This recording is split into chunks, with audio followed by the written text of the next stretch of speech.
নমস্কার, আমার নাম আরাধ্যা বিশ্বাস। আবৃত্তি করছি বাবা কবি মীনাক্ষী দাস। সাত সকালে অফিস যেতেন বাবা, ফিরতে ফিরতে অনেকটা রাত হতো। ফিরত যখন সারা গায়ে ঘাম, বিধ্বস্ত ছোড়ো কাকের মতো।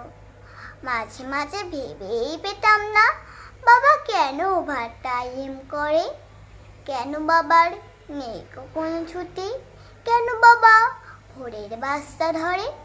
পুজোর সময় নতুন জামা জুতো, বই খাতা সব নতুন নতুন ক্লাসে। কখনো কি ভেবে দেখেছিলাম এসব কিছু কোথা থেকে আসে? বুঝতে বুঝতে দিন হয়ে যায় পার, ক্লান্তি নামে বাবার শরীর জুড়ে। আমার একে ছায়া দিতে গিয়ে বাবার দেখি পুচ্ছে রোদ্দুরে।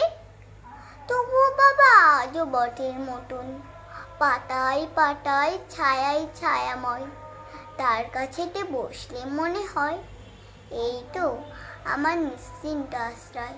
ধন্যবাদ। ভিডিওটা যদি ভালো লেগে থাকে অবশ্যই লাইক সাবস্ক্রাইব করুন।